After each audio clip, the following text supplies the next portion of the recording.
All right, and we are back once again for another discussion. Lead us away, Matt. Well, it was a few months back, maybe a year now, that we did a discussion on Django. And going into it, it was a movie that I've always really loved. I'd seen a bunch of times, and it was after talking with you about it that it's sort of it didn't necessarily change my opinion on the whole movie, but what I liked was having your eyes on it and just taking away from that. So today, to try to continue that tradition, we watched The Witch, which I guess you might dub as a horror movie. It's a little outside the lines, but most importantly, and first and foremost, I guess I just want to know your takeaway, general opinion. First of all, I will say that you are a terrible host. Thank you. Because you didn't fail to completely add in our extra guest for the evening. So tonight, for the first time ever, Who hilariously is... my wife. Welcome, Hannah, Thank you. to our discussion. Welcome, Jose. Sorry about that. Yeah. What are you apologizing to him for? Yeah, honestly, what a I terrible was apologizing host. to everybody. Goodness You're a bad gracious. person in your All own right. house. So introductions aside, the movie's down. What did you think? It was confusing. Cool. Yeah. It was. Do you have a general opinion, good or bad? What did you think off the bat?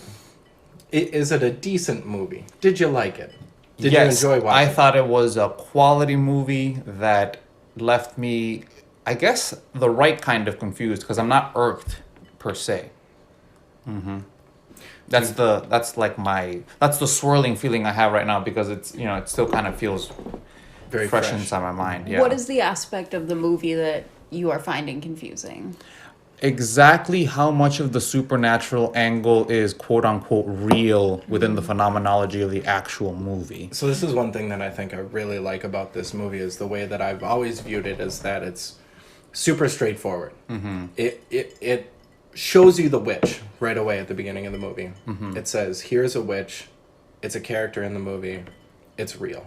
And then from that point on, you can sort of take it on the suspension of disbelief that the Christian belief in this movie is true. Okay. That's my take from it. So, from what you're saying in terms of your take, you think that a witch isn't a human, but just a phenomena that exists out there in the woods? No. She was one of the coven that we see at the end of the movie. She is one that literally signed her book in the name, or in the book of the devil, or whatever the fuck that is. That was, yeah, exactly. She the one that we see in the beginning of the movie who stole Samuel. That is an actual witch. There's an actual devil, so on and so forth. Is that how you take it, Hannah? Yes, absolutely. I think that's very much confirmed at the end of the movie. Interesting. Yeah, because that at the end, the thing that really cements my confusion is my understanding of how cabin fever can really overtake a group of individuals, especially after having been isolated for the length of time that family did end up being isolated as a result of whatever banishment it is that her father caused upon her family. That certainly plays a role in the middle of the movie, and I think also with tones of religious paranoia Yes, exactly. to fog up the lines. Exactly, which is why, in my personal opinion, I think that it is it's a confusing quality movie because of the fact that in my, I guess, hyper-rational mind, maybe it just go too far on one spectrum. I personally feel that the movie could have just as easily worked in every beat by beat without ever having to add one speck of supernatural aspect to it. And having all of the supernatural things happen, and there have always been the consideration that there is a witch out there, but I guess not having it had been, I guess sometimes in your face, even as subtle like I guess as the movie wants to be, even the parts with the witch feel so in your face because of the fact that the movie is also being like, oh, but it's ambiguous, So that kind of irked me because again, you guys think that the ending is a good piece of evidence to suggest that the magical aspect of the movie is It's real. a good solidifier is Okay. what I would say. Whereas, do you think that it could be just the break of psychosis at the end of it? I think exactly that. Yeah, I would imagine that there is a very, very high possibility that having been left alone and having just had to kill your mother, you would be placed in a position where the last animal that is alive on your farm is this black goat who you just referenced as some Baphometian kind of, being. Right. But if we go back just a little bit, and just to sort of assuage your fears here, if we take the thing that sticks out most in my mind is the apple. When Caleb vomits up the apple in view of everybody. Right. That seems to be, at least in my mind, the sort of concrete, here is the evidence for the supernatural outside of the witch stealing the baby and not being seen, and we could talk about the curse more on the farm too, but I feel like that for me was the significant evidence of there is actual supernatural in this reality. In this movie, I sort of view it as, even as an atheist, I feel like this is sort of the type of movie that you kind of cheer on, because it says, at least in my mind, it says in the movie, the Christian belief is true. Obviously, it's a folktale, it's a fairy tale. This is what they say at the start of the story, but that is the way that the movie sets itself in its bedrock. Is there are supernatural things. The devil is real. God is real, and everything that belief encompasses is happening in the movie. And I guess, again, I feel like the apple was sort of the concrete thing. I specifically enjoy the balance of them both. How there seems to be evidence for supernatural, but they certainly worsen their situation on their own by turning on each other. But how much of that was a part of the devil, right? See, how much of that was a part of the father abandoning the plantation in the beginning of the movie, taking his family away from that, forcing them to live a solitary life? How much of that was an actual curse? Well, at this point, I guess the movie really can be split in half then, because you can look at it entirely from the perspective of this is a magical land where celestial and demonic things occur, and this is a land just like our own, mundane, where we don't know, but there's most certainly more evidence to they haven't fallen victim to cabin fever or other sort of psychosis. I understand the fact that apple, relative to what the movie is encapsulated in, how that could be seen as a good evidence for this is a supernatural thing, and that's a sign. But the fact that the devil is here to tempt you all, I suppose. I think he's just there to win. Yeah. See, okay, fine, but I think that it would also be just as well, again, thinking about this movie and how it could have worked without any necessity for supernatural aspects, in the sense that there could very easily be wild women living in the woods. Like, there doesn't necessarily need to be an actual demonic bent to the movie for there to be genuine hags who live in the wood who would steal a child and because of their hyper isolation come to believe that putting the blood of the child all over themselves would somehow make them beautiful again, or imbue them with magic, or imbue them with some sort of magic. It seemed like she was rubbing the broom with the blood at the beginning, and that's what helped her fly or something. That's just what I'm taking from it. When she first muddled the baby into blood and guts and then covered herself with it, I think that was the sort of the so-called magic involved there. Right, yeah. It's tough to say because since doesn't seem to be any one cemented protagonist. It's the whole family, because and what I mean by that is even in the cinematography you get to see everybody's perspective, because Caleb gets to go off on his own and he meets the witch. So that part, it's like how do you accept that part, right? Because Caleb never actually managed to come back and give an actual retelling of what occurred to him out in the woods. So we can only assume that what we saw or were shown had to be the truth, I guess. It's a little bit of my. And although the movie tries to really make man, I am so terrible with names. I'm already forgetting the name of teenage girl. Thomasin. Thomasin, yes, thank you. Like the movie really tries to make Thomasin to be the protagonist of the story, but you get to see it from so many other angles that it's really, really difficult to really say that the story belongs to her per se, because you get to see when their father and Caleb are out in the woods together. Thomasin's nowhere to be seen there, but apparently that rabbit thing has some sort of connection with the witch, so Or the devil. or the devil, sure. Which I think is at least what they're trying to imply with the having it appear twice and then...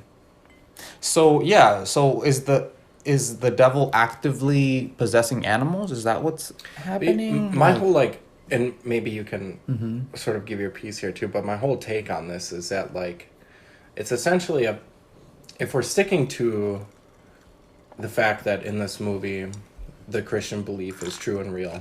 Okay. If we stick with that and we suspend our disbelief to that fact, then what I see as sort of an overarching theme is that it is sort of Satan taking one by one, just sort of one by one-ing the whole family and applying that pressure against their belief throughout the movie in order to achieve that. When it first starts, it's everybody moves to the farm, Okay. and everybody's fine, and then the first one he takes is Samuel. And sure, we can attribute that to the witch, but if we're accepting that it's based on the witch's covenant, the witch's covenant is acquiring things for Satan, then we can assume that he took the baby, and then we can sort of follow that up and Okay. with- So all right. So then, going into it from the perspective of the fact that this is all real, right? Everything that Satan is real, and that he's actively trying to do some sort of machination because he's bored out that's here. how I prefer out to here view in the the movie. boonies, Yeah. right? Yeah. It's like everyone needs a hobby. Well, being out in the boonies, totally get it. So let me play with that then. Let's take it to the extreme. So,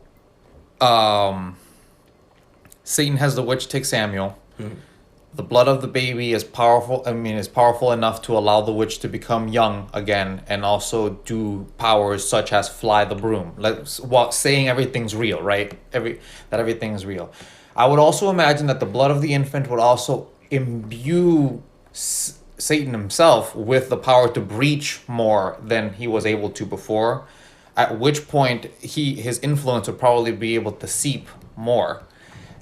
At that point, I would imagine. Oh, sorry, you're making really funny faces. No, I was just thinking because I think that take on it is making a lot of assumptions, especially if we're following classic Christian belief. Okay. I don't think. I mean, at least my opinion of it wouldn't be that I would assume that he has the witch do anything. I think these are people following satanic rituals. Satan throughout the movie I see more as a presence, and I don't know if it's that he's necessarily intentionally attacking the family, but because of the loss that they're going through from losing their children, they're becoming much more susceptible to this pressure that's being applied from around them. Right, if we're to look at it in the sense of, like, spiritual warfare, in the classic Christian idea of spiritual warfare, angels versus demons and fighting for people's souls and so on and so forth, then it would seem to me that the theft of their newborn baby might be the best catalyst for Satan to come in. Because if you notice throughout the movie, the family brings in pre-existing problems within their family. Like the mother has this gross insecurity with the daughter being young and beautiful. At one point, she even calls her a whore and accuses her of trying to tempt her own husband, her father, and her brother. That was in the midst of her hysteria. Yes, Right. but there are hints to that relationship up throughout. The mother never talks to Thomasin. Yeah, for sure. Other than aggressively or commanding her to do things. That is very true. And she coddles all the other children. The mother is very, very aware of the potential competitive aspect that Thomasin brings in, because anything that she can do, Thomasin cannot do much better because she's, And another And she's sort the of, only other adult female. right, and it seemed, it is only after, and although she speaks to or treats Thomasin very poorly throughout the movie for reasons that we can sort of grant her. It isn't until after we have the scene of her seeing Caleb and Samuel rematerialized in the cabin, and then the following scene of the crow pecking at her, and the reference to signing her name in the book, that we see that sort of outward aggression of her mother, the like blanket insanity that kind of follows that interaction the next morning. Worsened it, but she also said, "I knew it was you." Yeah, that part was very strange, and multiple viewings might help with my memory of that, because I felt it was very odd in how, in that very last morning, their father was able to get up, her mom was awake. I can't imagine that she didn't feel the pain from having had her nipple gotten bitten away That's by exactly a crow. that's exactly You my know? point, is that she was sort of already consigned to the devil at that point. Her quote unquote soul was lost. She had sold it. And I Okay, mean, but also giving credence, though, to the fact that she's a grieving mother that has lost 2 children nonstop with a lot of other crazy things setting in, and she had this vision of seeing her children. I mean, I think most mothers would suffer some hysteria following these events. So does Satan then have a goal, or was it just a lucky coincidence that he got one more for his coven out of the whole family? this is a really good question. Thomasin had to coax him to talk to her. For me, I don't think he's going to be turning down a soul, but I don't guess, think he's out hunting them. I guess that is very, very true. Yeah, because Black Phillip was already kind of like out and about. He did not seek her out. That's another interesting thing I was wondering about, if you thought, either of you thought, that Black Phillip was in fact a vessel for Satan. Satan Well- is often represented as a goat. Right. Well, yeah, I mean, Yeah. Baphomet is a black Right. goat, but I would imagine that again, you can just, depending on what side of the situation you want to watch. Supernatural or not. Yeah, exactly. It's like goats are very inherently intelligent creatures. They're not dumb. You know what I mean? Like if you look at them and talk to them, you can most certainly project intent back from them if you so wanted to. And the delirious girl who just had to kill her mom and saw her father die at the hands of this goat, who was very proud of the fact that he did it, you know what I mean, would most certainly lend a lot of credence to the potentiality that this is all just one giant psychotic break. I prefer to think of it that way. What, the psychotic The break psychotic aspect? fashion. Yeah, I have a hard time denying a lot of the supernatural side of it, but to me, the vast majority of the horrible stuff that goes on within the middle of the movie is caused by the characters in the movie. And I think the movie in and of itself, and again, that's why I thought it was confusing, and because I would really love to know a bit about the authorial intent here as to what they perceive to be, because I'm sure that they're probably walking 60-40 in one direction or the other, right? Yes. It's like that they probably made this movie completely with the intentionality of being like, we're going to put more than 2 toes on one side, but we're not going to fully like commit to one end or the other. You get to pick which side we're actually 60-40 on, which I think is what makes it a quality movie. It's fun, you know, you can flip-flop on it, you know, you can look at it from a lot of different types of directions. Well, But at the same time, from my personal perspective, if we're asking for each other's, you know, genuine sensibilities toward it, I think that the movie is far more interesting if you try to lock it all down from like a psychological perspective, because the movie doesn't, again, require any sort of supernatural aspect to be scary, because in all reality, to me, it is far scarier to consider the fact that if my parents and I, you know, had ever had to been exiled or something like that in some fashion like that, that our family would end up at each other's throat like that the moment somebody got sick, and as a result of that, like it came to this place, right, where one of like we're all dead and my little sister is out there, you know, thinking she's communing with the devil because she's got no other place to go.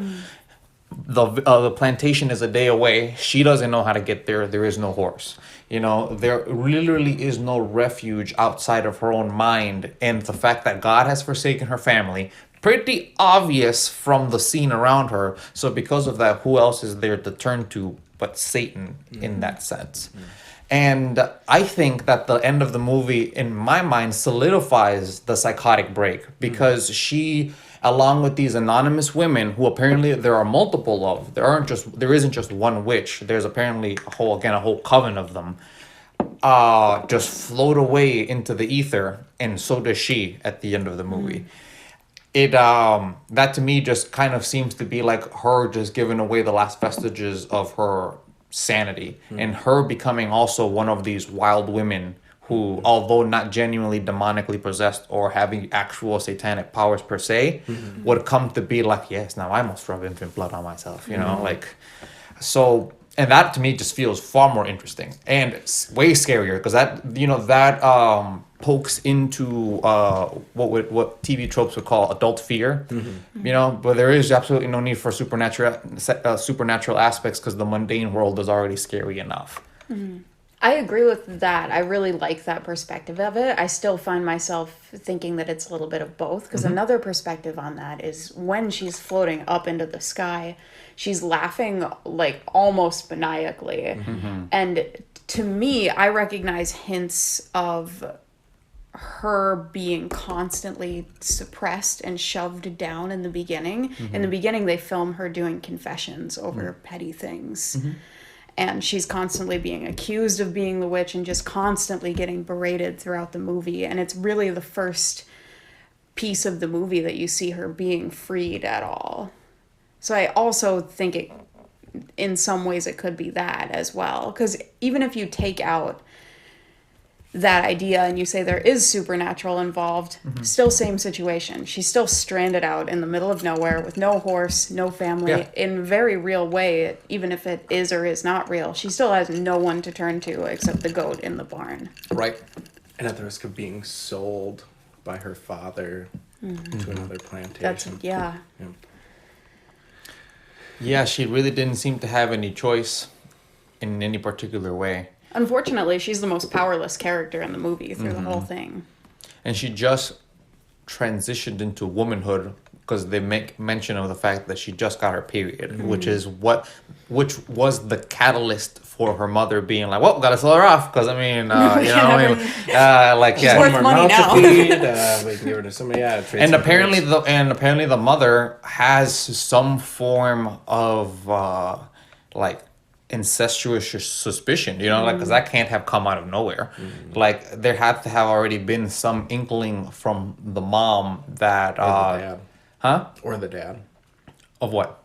I don't think the father had an incestuous suspicion. I'm talking about just the pathological suspicions of the mother being like, you're trying to take my son and my husband, you know what I mean? Like, I don't think that was true in any sort of way, but it was true inside of her mind. Right.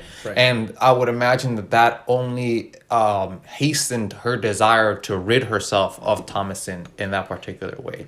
And I think that, again, being so rigidly puritanical, that having found this altruistic way of being able to get rid of her daughter and help the family, you know, by potentially getting money for it and having one less mouth to feed, is all just a great big happy coincidence, you know. Don't you think the kind of thing the Lord graces one with, you know?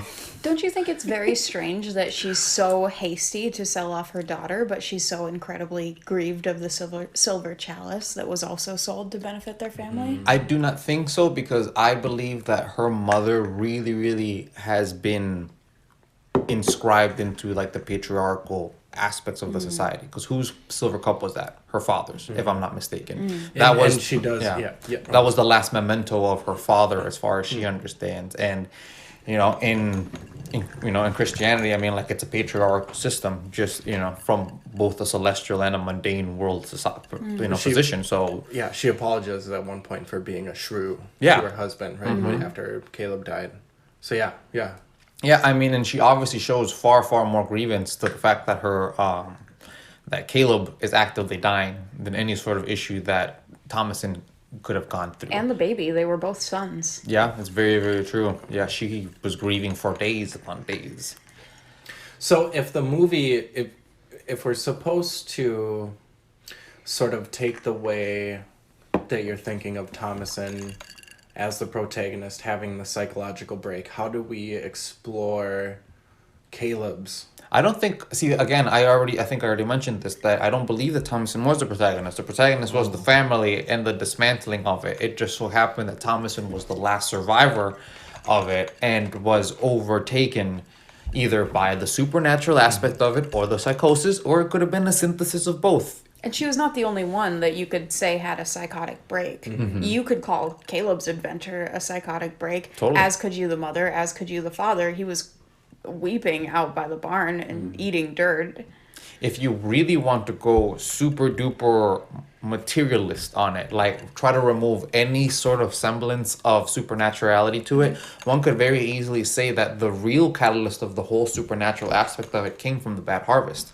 The black corn could just as easily be because corn has potential hallucinogenic aspects to it if it goes bad. If you eat it and mill it and eat it, and obviously the only time that they ever showed themselves eating a meal was that thin bread that they all pass around. That's the only piece of food that they eat, and it all comes from their I even mentioned it while we were watching the film, that the film goes out of its way to show how black all of the corn is. Like everything that they touch in terms of in that place is quote unquote tainted. Right, so again, it's very nice in the sense that you could 60-40 that again, being like it's a supernatural conception and the whole area is cursed and now they're going crazy. Or it could just very well be that they just planted their situation in a bad place where there are spores that eat the corn that then place you in this place where, since you already have a religious bent toward everything, you are just hyper paranoid all of the time. You are out there, and the child ate this small little apple. Who he said he enjoyed apples quite a lot. Is it very difficult to believe that as a child was munching through those very quick apples, one would come and get stuck in his throat and he'd be able to make it? Yeah, but you could also chalk up a lot of it to perception, because there's definitely such a thing as group paranoia, especially among people who share the same religion and the same fears. So even though that was being witnessed by multiple people, visually it could have been blown completely out of proportion. Very true. And I think it's interesting that the only people in the family that are not crippled with fear are the youngest twins. They are about in the age that, paranoia is easily played into pretending. They play with it a lot. They play with the goat. The youngest daughter even seemed like she was pretending when she said, "I'm the witch of the wood." Like she seemed like she was playing out in the field. And they, with their young minds in that way, could have sparked a great deal more paranoia in the family. That's very, very true. That is one thing that really struck in my mind, is how easily the twins took everything kind of in stride, and how very easily they began to project once Caleb was having his fit. They began to mime and mirror him automatically, when it was obviously a lie, because the moment that the father picked them up and be like, well, I am going to sacrifice him, you know what I mean, just like Abraham had to sacrifice Isaac. Like, that's just the way it goes, bud. He just picked them up and he just started screaming right away. So it's like you knew that those kids were listening the entire time. Yep. They were just either, again, depending on where you want to land, not lightly possessed, or under some sort of psychotic, just even then it would be a spell. It would be a psychotic spell where they just saw their older brother die right in front of them, while the last thought that they were having was my sister is a witch. I can only imagine that those two things, even without the need for any form of magic, would compound to a very, very shitty, situation inside of their mind. Even the suspicion that they were witches, I mean, being brought out into this land in exile with their family, with all these paranoias, I could totally see them just feeding into it and thinking a lot of those things themselves. Thomasin did herself no favors by playing that game with her, with her First twin time she sister. did it, Yeah, I was shaking my head the entire time, being like, there are no other people. You fuck it up. Yeah. Yeah, this is a real thing that's floating around. Also, right don't now. tell mom and dad. Yeah. So pretty. There was one thing that I found it difficult to reconcile, though, or at least a point of interest, when Caleb was on his deathbed, and was it before or after he vomited up the apple? He was talking about the blood of the Lord. That's take after. me into That's his after. lap. Okay, so that's after the fact. the way that he was talking struck me as very mildly biblical in insofar as it's possible that he was talking about Jesus, but when he kept saying the blood and the lap and being embraced, it sounded, and he kept saying, "My Father, take me," it sounded as if he was talking to the devil. Yeah, it did. Right? Because he said she comes in the wolf and the crow and, like, and all of other stuff. So it's like, I guess at that point, one could potentially say that but again, it could just very well be a crazy kid, you know what I mean? Because the last thing he genuinely believed was my little brother was taken by wolves. I don't know where this crow angle is coming from. So therein lies again the 60-40 aspect of the situation, right? Very masterful. I mean, the more you think about it, the more like the more you fragment what happens in the movie, the more you find yourself in this, like, which way do you want to step, where do you want to lean on a little more, because the movie is very acquiescent to however way you want to look at it, really. Because no matter what, you would always end up in this exact same position. Like the beginning could always be the same. The middle is where you get to pick: is this a supernatural or people going through cabin fever? Regardless of how you think about it, you'll always end up at the end section. Where either she's hallucinating herself going up, or she is going up because the devil has accepted her. I do have some mild preferences here, and I think it plays really strongly into how the movie ends, because it is not often in my mind that you get a straightforward horror movie, or you might call this a horror Not movie. a good one. Right. Yeah. But you don't get... I wasn't afraid at any point in the movie, so Right. It's like... I think the whole point is just to make you feel uncomfortable. It was more of a thriller, Yeah, in my mind. as often Psychological as thriller is what I possible. would Right. say. Yeah. Yeah, but the whole playing into... It's like the movie shows you right away at the beginning, and again, take a grain of salt or not, there's a witch. And then it sort of implies throughout the middle bit that there are supernatural forces at work. I love a good movie that has not a bad ending, but a movie where the envisioned enemy wins. Because at the end of this movie, Satan wins. If we're taking it on a supernatural context, Satan essentially steals Thomasin, steals the baby, kills the rest of her family, as far as we know, and sort of takes the gold, right? And if we're looking at it in the spiritual warfare context, this is like a movie where the bad guy wins 100%. Like God didn't save any of these people. they're all fucked, regardless of whether or not it was supernatural. They're all fucked. But I guess if you want to take it from that perspective, it really would showcase the fact that the sins of the father do trickle down to literally everybody, because that guy's pride of being like, nah, you guys, screw you, you're not real Christians, I'm the real Christian. that's another thing that really tripped me up at the beginning, was that whole no true Scotsman, and whether or not his confession near the end was accurate, that it was because of his pride. Was it actually because of his pride that sort of sent this family into the downward spiral into Satan's hands, or was it just that he had already had a sort of grasp on these people? Again, if we're looking at the supernatural aspect, is it just that he had already claimed these as his and took them away from the plantation, and the rest of the story followed? It all depends on how you want to look at it, Or you could unfortunately. or you could argue that his pride was the true catalyst. I mean, Because that's he maintains it, not to say that he wouldn't otherwise, but he maintains it through the movie by not allowing his own daughter to look bad before his wife, before he will Confess to take any blame on himself. Yeah. I mean, I most certainly felt that if there was any bad guy, it was the father the entire time. Because again, in order for Satan to win, he would have to have a goal. And we've already established the fact that Satan is only a presence in relation to the area around him.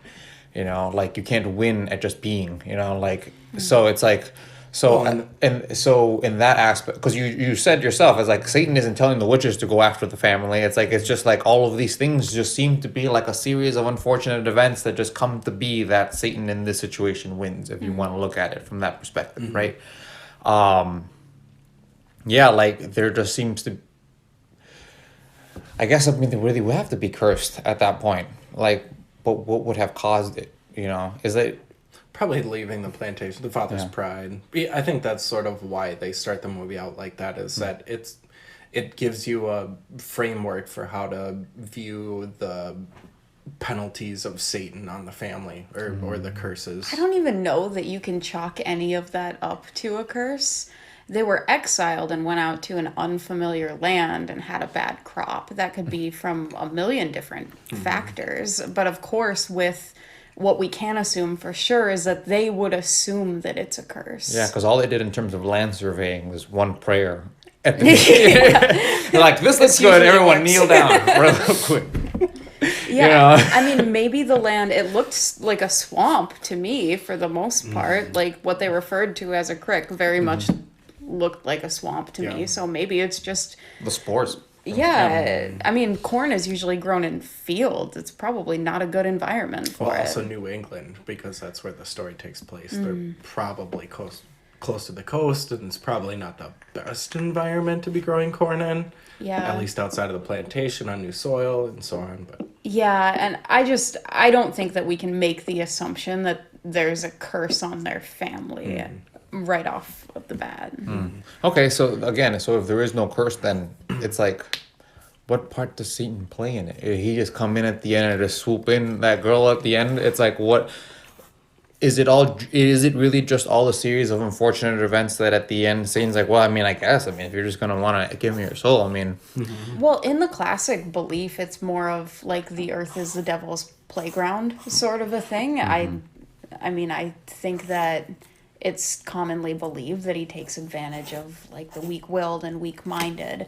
So to me, it just seemed like as more and more unfortunate things took place, he became more present as the people in the family were broken down. okay, I can see that.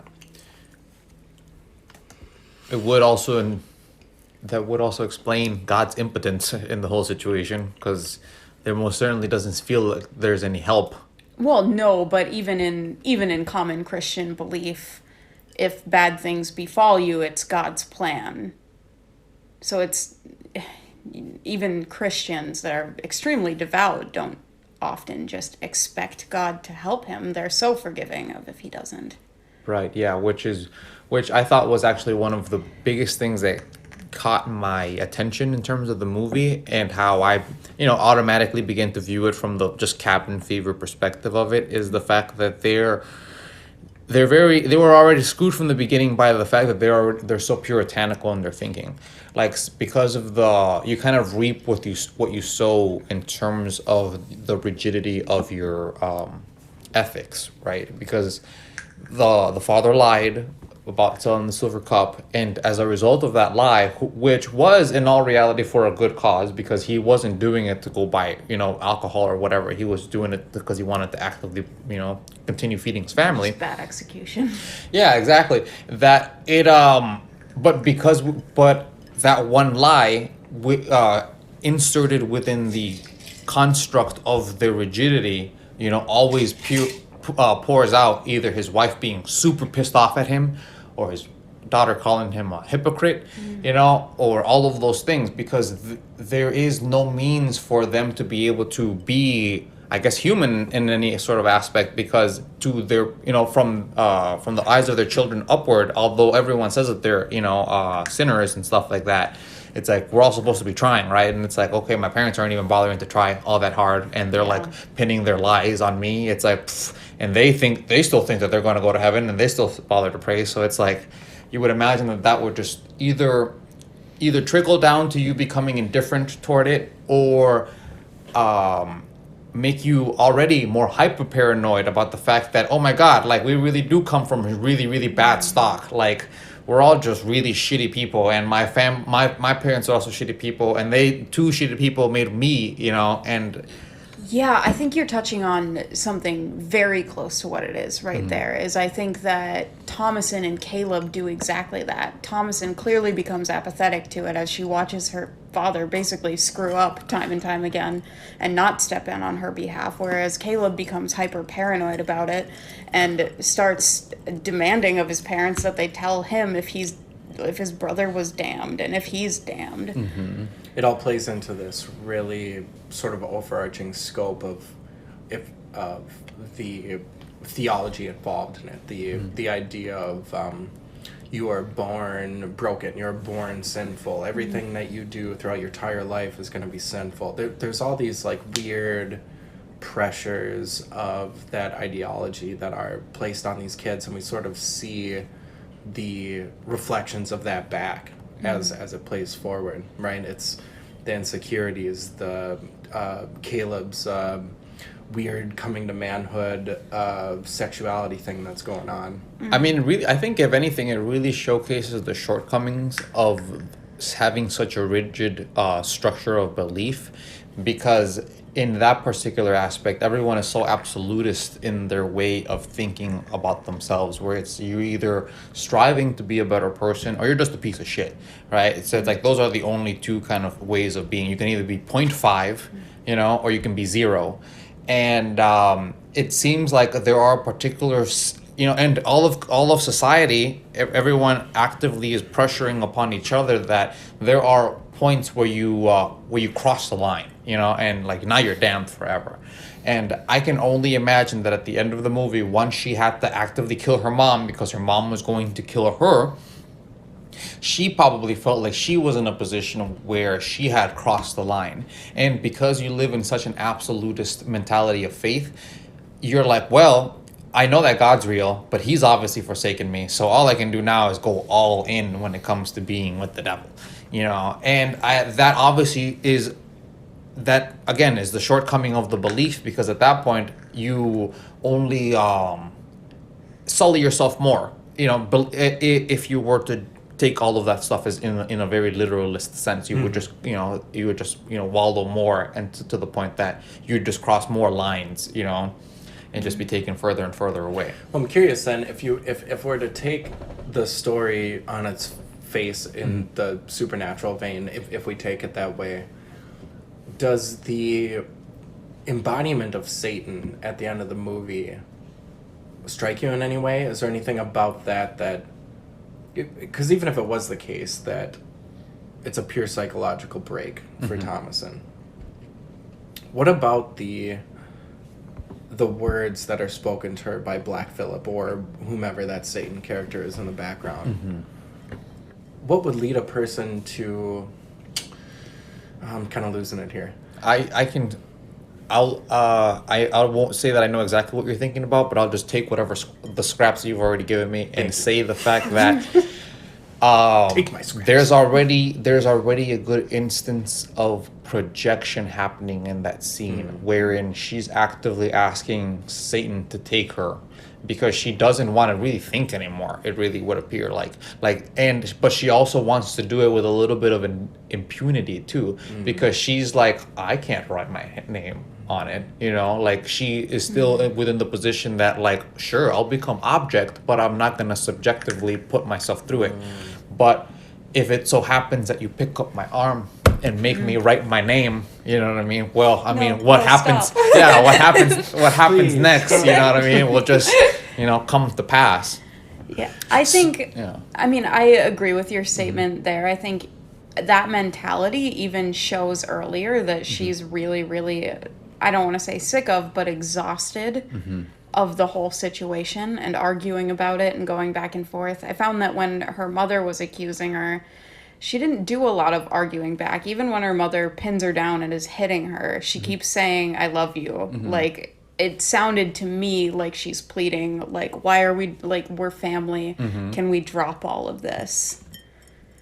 Yeah, I mean, which is another reason why I would still go with the more rationalist view of the movie, because even in that situation, Thomasin was very cognizant of the fact that her mother was going through hysteria, right? Yes. And it's that I felt that was the reason why she wasn't like trying to logically argue like, no, I'm not slut. I mean, like, who on earth would I, She said, what are you saying? Yeah, yeah. Basically.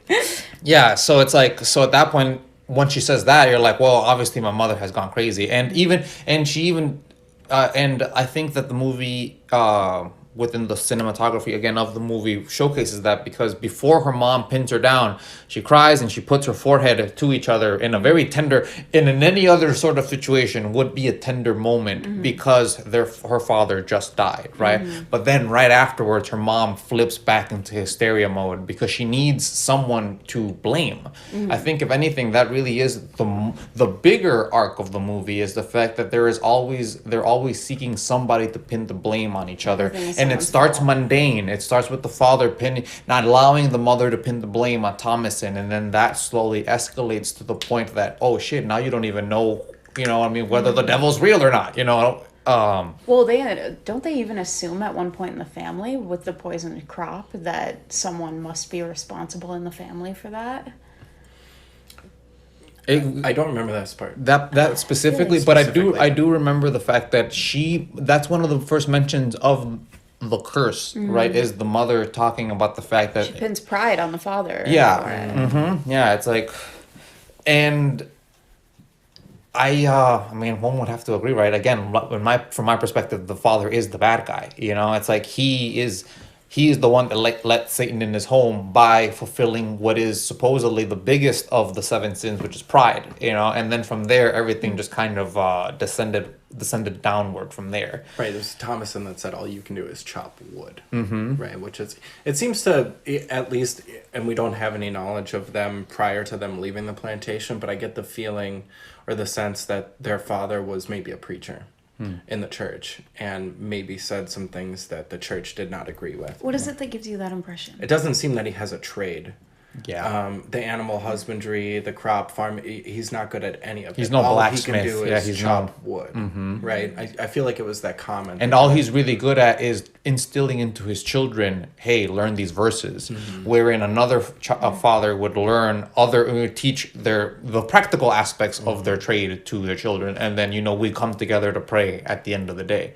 But while I really agree with you on this one. I like that presupposition, because while they're going through the wood with Caleb, right? Like, what he is they're just going through and they're not being fucking quiet. That was something that was so disconcerting to me as I was watching the movie. It was like, anybody who actually knows how to hunt wouldn't just be telling their son, hey, yell this out, you know what I mean? Like, while we're walking through the wood. Maybe that's why the crop is no good. He can't farm either. Again, yeah, because maybe the only thing that he's good at is preaching, and maybe that's one of the reasons why he would get such a sycophantic wife like that. He's like, I'm the wife of a preacher, what I mean? Like, very upstanding kind of thing, and being like in society. Yeah, exactly. And also probably why they pop kids like it's no big deal, because I mean, I think that was common. Yeah, but hey, yeah, okay, I guess fair enough. I'll take that one back. Somebody's got to put the goats to bed. Honestly, because people again, have to take care of the farm. Someone has to your credit, no one. Again, I'm not big on the knowledge of 15th to 16th century riflemanship of that time, but that rifle looked too big for the things that they were actively seeking to do.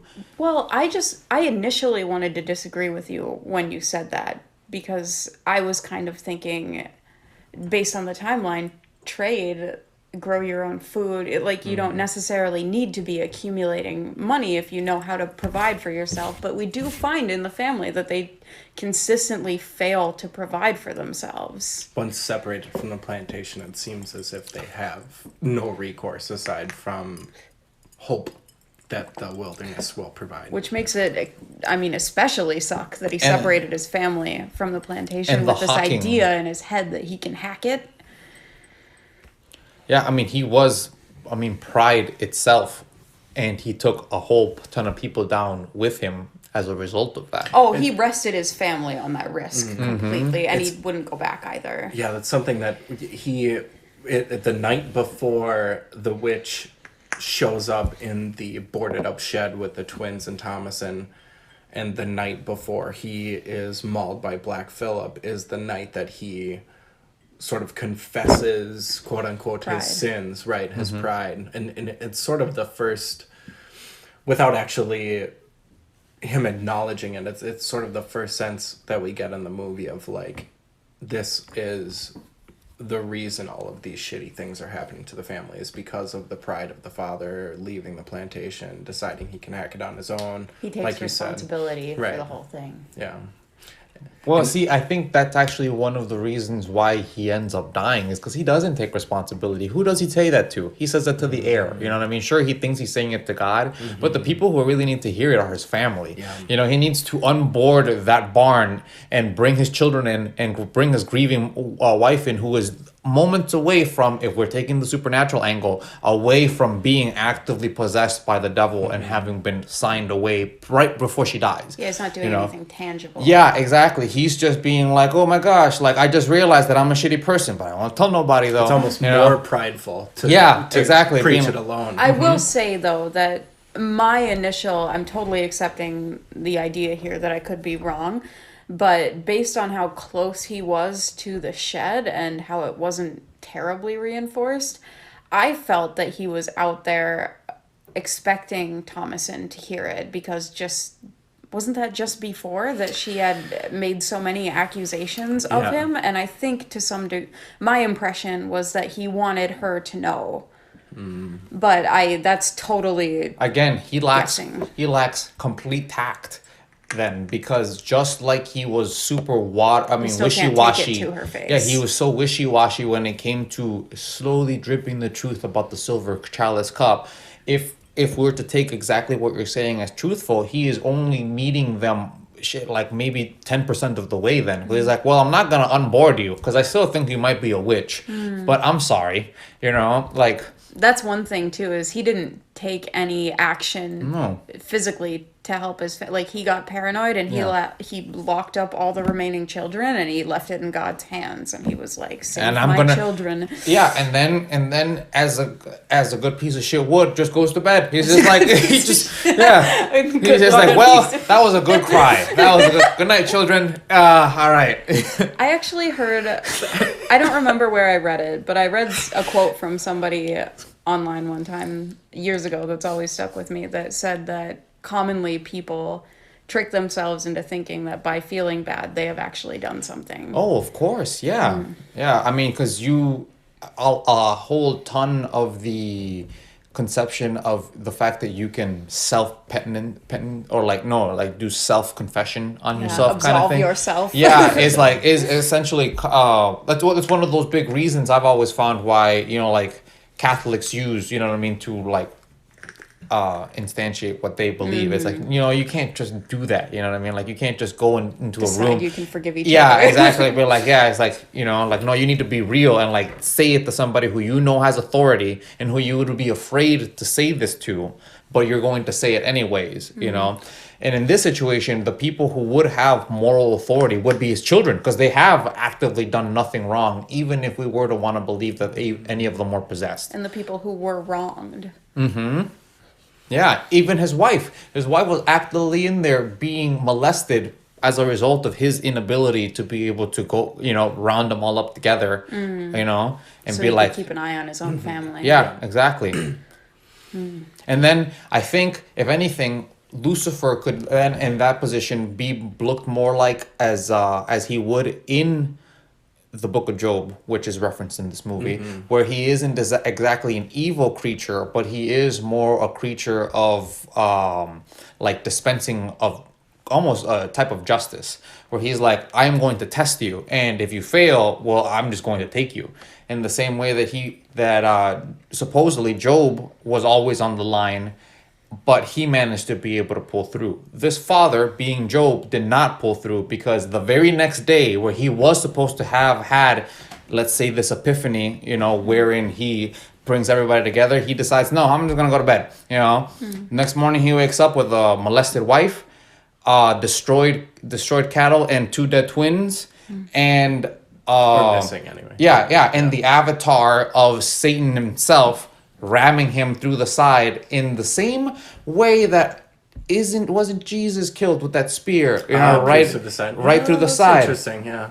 You know, again, you know, just I would imagine there's probably just little authorial flourishes in that sense. You know what I mean? Like, why not? I'm sure someone will notice it. You know what I mean? Kind of cool. Yeah. it'd be sillier if we didn't, you know. And then the Baphomet creature being really prideful. They gave that full 2 seconds of the thing being like, yeah, like I did it, like Fucking got him. yeah, I got him real good. you Grab know? my horns again, bitch. Let's see what happens. And then what happens after that? He is buried under the bullshit work that he pretends actually merits Benefits all of them. the all of the situation, all of that chopped wood that went toward nothing. Buried in his own pride, Yeah. so to speak, as he dies. Yeah. It's Yeah. almost, it's a strange outlook to have for sure, but there's, for me at least, at the end of that movie, there's almost a peace with it. Like, I feel like all of this fear is built up and then released at the end, or all of this paranoia. Because to me, at the very end, when she actually goes out, Thomasin does, and speaks to Black Phillip, he seems more to me like a helping hand than anything. Wouldst thou like to live deliciously? Yeah. Yeah, which sounds like manipulation, definitely, but... It was manipulation. He's like, "Would you like a pretty dress?" And then she ends up getting naked, and nobody has nice Where's my dresses. pretty That's Yeah. a prettier dress, okay? I'm That's- gonna argue that seeing naked the It's a best, nice the best dress. Yeah. Your birthday suit is your best suit. Yeah. Where's Put that her- shit on. Yeah. Don't take it off. Yeah. Whatever. But no one gave her any butter to taste. Yeah, what the fuck? Yeah. Yeah, to me it feels that way though, even despite the manipulation or the manipulative tone.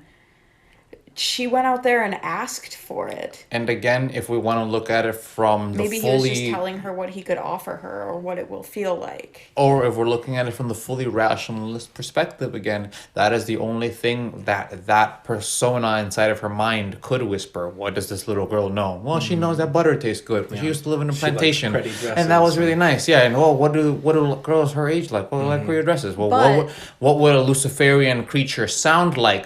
And what would it say inside of your mind? You know, to me, if anything, the fact that it sounded so much like your archetypical Lucifer adds more credence to the fact that it was more in tone with a psychological break. Outside of that, the children said that he whispers, so it makes sense that she would hear a whisper. The creepy twins? You Yeah. gonna take their word for it? Well, I mean, if you're chalking it up to her psychotic break, she's going to believe them. Who's gonna believe a twin? Yeah.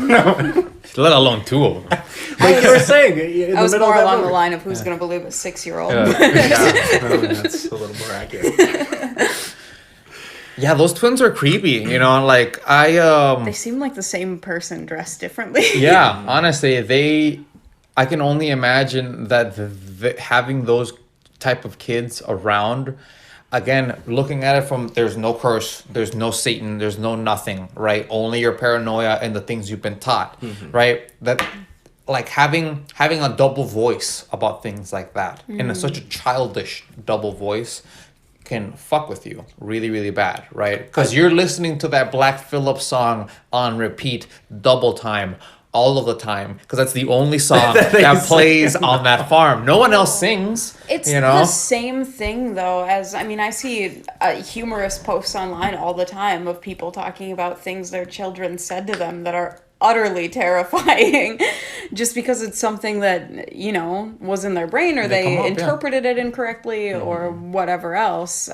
Children are totally capable of saying things that are terrifying to adults or people who can really understand them. Imagine for a quick moment if that little girl, the girl twin, had accidentally or innocuously said around her mom, "I'm the witch of the forest." You know, it's like No, she'd now have gotten you, killed. yeah, now you imprint that on your mom, being like, "I knew it. I knew that one of these twins is gonna be, you know what I mean, the devil or something like Well, that." that's a Or really unique aspect of them. They seem to be sort of the catalyst of what is tearing the family apart, aside from the disappearance of Samuel. It's like... They're sneaking information in. Right, even though they're not at any point in the movie in the forefront of the focus, they always seem to be the sort of driving catalyst of, Well, they're- Even though they're not afraid, hardly ever. they're They're just impish, sitting around. even to Yes. a scary degree, you know, like even when they die, do they even really die? Because I would have to again rewatch this movie and see the scene where the barn is broken open and I can obviously see the two goats have been gutted, but I see no children in there. You know, Yeah, what they're just happened? gone. What happened to the twins? You know, like we get no reference point in relation to them. It's just that happens, the choke out, the kill, and then the levitation at the end.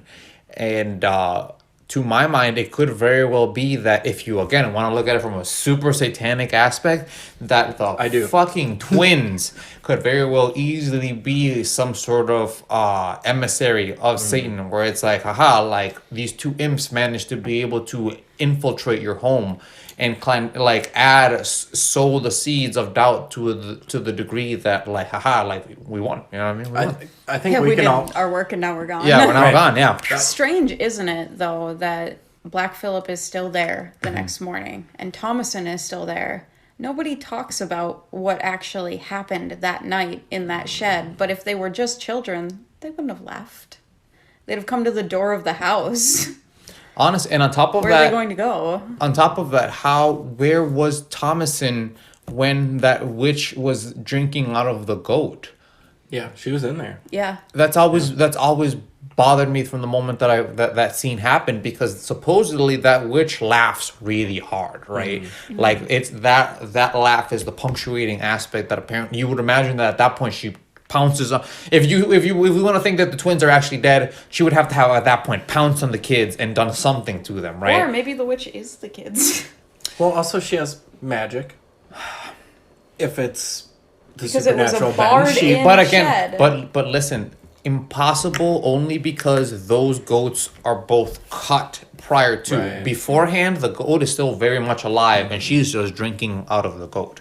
You know, so I don't think that it's one of those things where she could instant transmission the kids somewhere else, because unless she did that and then came back and then got at the goats and then came back, Well, it's okay, like, oh my god. That's like, the weird thing that you mentioned. Is the why would then transmission, though. Thomasin not notice that? You Well, know? she didn't notice Samuel being taken, which Wait. was also a Samuel? case of instant Well, transmission. Yeah, that was really strange. Good point. Yeah. That's Right. an uncomfortable scene in the movie. Yeah, I honestly thought that the baby ran away on its own. It happened so fast. Well, I thought it was wolves. Yeah. The father said it was wolves. It was wolves for sure. I honestly thought that like something happened to the baby where like the baby gained like superpowers, where like the moment she did that, the baby just fluttered into the The woods. baby was the witch. All along. All The along. whole time. The baby is all the witch. All Well, the I think witches. we've solved this movie. Yeah. We see right through you. Yeah, nice try, A24.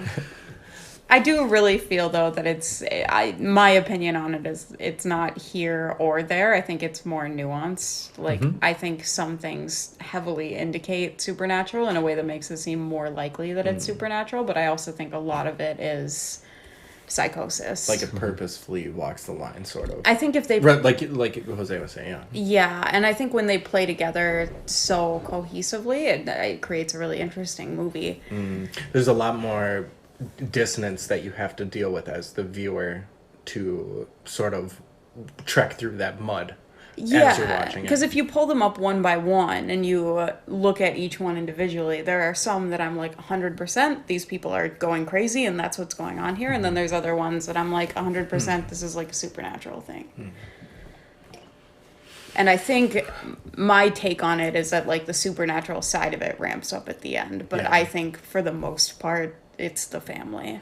I think it's, at least in my opinion, I prefer to view it as a supernatural experience. I think there's something really cool about allowing yourself into this world of theology and then seeing the sort of actions and reactions as they play out. That there's something obviously very enticing about Christian theology. You don't have to look very far to see that there are plenty of people that subscribe to it, but the cooler aspect of it to me is the spiritual warfare part, and that's where they expound on in this movie. That's what they're capitalizing on, is the not only the completely rational aspect of a family set aside, living alone, having to deal with each other, but if you throw in Satan in there, it just makes it way better. Especially because like he wins at the end. Like the bad guy wins. So that's few movies have a bad guy win at the end, right? That's Yeah, because sort of otherwise it's just tragic. Right. You know, it's just a loss. It's just a mass loss of life wherein nothing is genuinely gained in any particular way aside from the fact that this little girl is going to, you know, walk lightly naked into the woods and eventually be either mauled or, you know, presumably die. or Yeah, die. very shortly. Or die of some sort of, malnourishment. If anything, it's not unfortunate, but actually, again, very dissonant how the bad guy winning is actually more of a hopeful ending Yeah. for the protagonists yeah. themselves, because at that point at least she has the opportunity to become a witch, you know what I mean? Right. And It's gratifying in a way. There's something cathartic about Well, it. if there is a Especially- coven out there, she's rolling into a community that potentially would be a lot more accepting than her family. and especially because That's she powerful. especially because she did nothing wrong. I mean, like, she was a truly wronged individual in the whole Throughout the whole. Her and Caleb are the only characters that really didn't truly suck. And yeah. the baby. Yeah. Yeah, that's true. One thing that I did think about also is while I was watching the movie, in consideration of the fact that we're looking at a banished family, is how much buffer other people give you, right, in terms of potentially having those psychological breaks. Because, for example, when it comes to the mother, right, she only has her daughter around in terms of being even close to a parallel of like another woman being Yeah. around, Caregiver right? type. Yeah. Yeah, I mean, she has no other. There are no other women her age to talk to trade stories, to hear about the fact that Thomasin, in all reality, is probably better than other mothers' daughters. You know what I mean? And so, because of that, her imagination can only grow in one particular way, and as a result of their innate feeling of iniquity, you know, toward themselves at all time, that's all she can think of is my little daughter is a slut, you know what I mean, who's already had her period and is probably already having the same kind of, you know, disgusting thoughts that I also had when I was a little kid, that I didn't expunge until I was finally able to have a husband and, you know, care for children of my own. And now, you know, Well, it's such a competitive nature that she has. She sometimes stops Thomasin from trying to do chores that she's volunteering to do. You know, when the cup goes missing, it must be Thomasin because she's the only other person who cleans the house. So it's things like that. She wants to assume she's evil constantly. yeah, and again, because there is no other buffer worth of people to put into consideration and actually put in the weight and like the scales of your, you know, of your thoughts toward people. Like, your husband is the worst man on earth because he is the literally only man around. There are no other women who have drunks for husbands or have, you know what I mean, like, or you know, more neglectful individuals as husbands. So the peccadillos of your husband are that much more magnified to the point that fuck him, you know, like, he brought us out to this place to die, you know, like, which isn't wrong, but at the same time, again, just magnified as a result of their position. I think what you said about the thoughts she assumes that Thomasin has touched really close to it. I think when you boil it down, she's projecting. Yeah. 100%. Yeah. Yeah, With nowhere else to project it to. Yeah. Exactly. I mean, other than herself. Right. Right. And Because it's, you know, you tend to dislike people more who, you know, upfront carry qualities about yourself that maybe you feel insecure about or you don't like.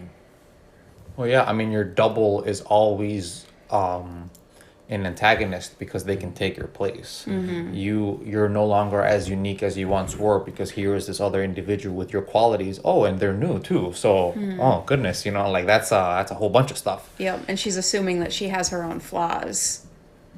No, not only assuming she has her own flaws, she knows she has her own flaws because of original sin and because of the fact that She you know, gets to assume that. yeah, exactly. There isn't the presupposition of innocence with them because while Thomasin was talking to her dad outside after the whole first witch scenario when Caleb dies, you know, like, her father is circling around the fact that he just wants her to confess the fact that she's a witch. You know, and that's why she goes into her tirade of calling him a hypocrite, because she sees right through it. It's like, no, it's like, if you would only tell me the truth, Right. you know what I mean? Right. We could it would begin be so getting much easier Yeah. for him if she yeah, was actually, for him, Right. exactly. Yeah. Because at that point, oh, well, obviously, I'm not a shitty farmer. I'm not a horrible father and caretaker. It just so happens that my seed was overtaken by Satan, and now that is why this all happened. To me, You know? that's one of the most off-putting things about the film for me, is towards the end of it, when they're all at each other's throat, it seems like they all just want an answer, even if it's the wrong answer. So Oh, they're yeah. trying to push people into confessing. It does sound like psychosis. Yes. It definitely does sound like cabin fever type shit. Yeah, because all of the stuff that is supposedly supernatural, right, outside of Caleb puking that apple. I'd say that's the biggest one. Yeah. That's the biggest supernatural thing that happens in the group, Yeah. right? Yeah. Every other type of supernatural aspect Person to happens from person. an individual perspective. So because of that, it adds a lot of credence to this all could be inside of their mind, you know? To me, it's a lot based also on the superstition and that religious belief, too. Is like, if we're doing everything right, we're supposed to be blessed. So when things start to go wrong, fingers start to get pointed. Real And when quick. they pray and they start to repent and things continue to go wrong, it just escalates from there. Yeah. And again, the twins don't help in any sort of way in that instance. Children. Yeah, Just playing. not only so much playing, because you have to recall that when Caleb is, dying in the attic, and they're like, all right, let's all pray, right? Everyone gets down to pray, and then the little girl first is like, oh, my stomach hurts, or like, he's like, I can't do it, I can't do it, remember my and then prayer. right afterward, the other one is also like, I can't do it either, you know what I mean? And then once Caleb starts doing his like reciting of whatever he's saying, they're actively trying to keep up with whatever it is that he's saying, because they're so good at not the amplification really of what's occurring. Like they don't really add anything, but all of the negativity that's occurring, they're like, that's that's they that's feed the on stuff. it. Yeah, And to me, like, I and that's personally... impish. Yeah, but I've seen that occur with people too, and I think it comes a lot from their families' fears and things that are talked about. Kids often that age, or kids especially with like ADD or ADHD, will do things for attention, even if it's negative attention, and the more they get, they just feed on it and they keep throwing it out, because a lot of the things they do, I agree with Jose, seem reactionary. And I've personally, I've been to a church camp before where a girl woke up in the middle of the night and was acting like she was like possessed, basically, and freaking everybody out. And I think those things do happen just based on a lot of different psychological factors. So you're saying that there is probably, even if we take the story on the rational view without supernatural, there are things about the belief itself that might drive a person to experience these Children especially. 'Cause types of... even, I even have memories of myself thinking I was going through things based on my family's beliefs. Yeah, It's very powerful. And acting on them. Yeah. And to add credence to what you're saying, since they're twins, and they seem to be for the most part identical twins, so we can only presuppose that whatever deficit one might have, the other also has. If they did in fact have ADHD during that time, which would in fact be completely accredited alongside all of the songs that they do, like they can't stay still. Like those Yeah, they're those kids always going. cannot stand still. And they you know? crash too. Yeah, and so because of that, I can only imagine that them being twins with each other would only add to that reverberation of echo of each other, just continue to be like, yeah, like they're witches, yeah, totally. Black Phillip talking to me, yeah, they're talking to me too, Even like just confirmation for the confidence too. yeah, Like, and this is two of and at the us. same time, the active competitiveness of the fact that my twin can hear the goat, obviously I can hear the goat too, and it's Yup, telling and me then they're more. just It's telling me climbing the more ladder. secrets than it could ever tell you. You Yup. know, like Yeah, and it would at that point again, because is no buffer, of other children. There are no other children there to check those kids and be like, "You're not talking to a goat. Shut up." You know what I mean? Like, Yeah. there's no one else. There's no one there to be able to lay down any sort of authority because their older brother Caleb is already being groomed by their father to be the transition man. into manhood, right? So they're literally the only children for a good 5-10 mile radius around. And for children that age, especially if they're hyperactive, they're not old enough to have chores yet. They have no responsibility laid on them. They don't know, they have no contact with anybody except for their family.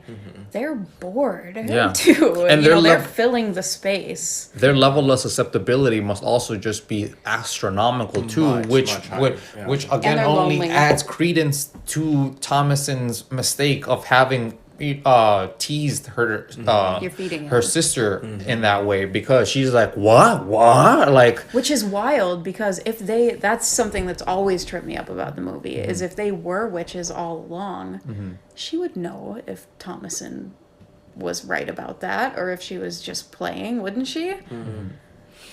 And would? she Yeah. certainly wouldn't. The young girl, Oh, when got it. Thomasin was like, I am the witch of the wood, and started like threatening her and Yeah. lying to her, the younger twin seemed fearful. oh, very much so. Which is wild to me because it's like if they had already taken those steps and they were talking to the goat and everything, they wouldn't think too much of that, or they would assume she's lying. Yeah, or she would have laughed at her in some Right. sort of way. Wouldn't You know have what I been mean? fearful. Yeah, she would have teased her back and being like, you're no witch, We've like seen the witch. Yeah, You're a little like bit- yeah, like Yeah, black, something like Black that. Phillip, like Black Phillip has already told us about like real witches, Yeah, like because she said the witch of the wood too, not just a witch of the wood. yeah, exactly.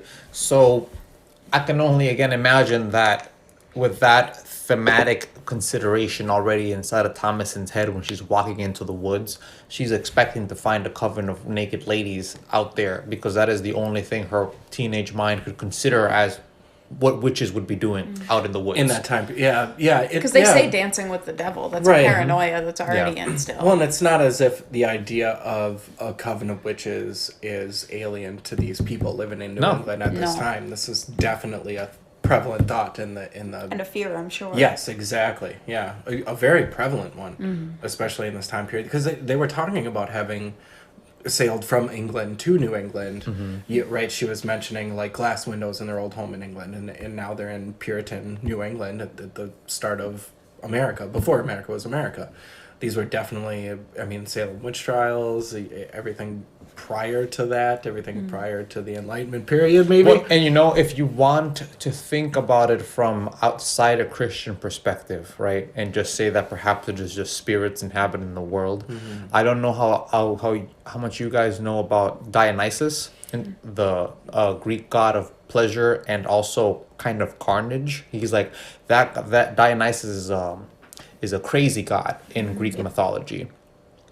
He is both tender and also very, very much so like sadistically carnal. Like those are the two like things that he flips in between. And one of his coven, one of the cults that followed him in mythology were these wild women who would go through the woods and naked exactly in the same iconography as it's shown in that in the movie, and they would do exactly those kind of wild dances and like very erotic situations like that for Dionysus, wherein they would I don't mean to cut you off. That was me.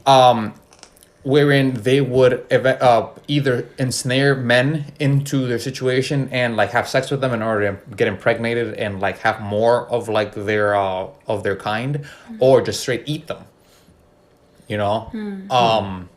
So it's like there have already been like those types of like instances and stuff, you know what I mean? In history. In mythology. Yeah.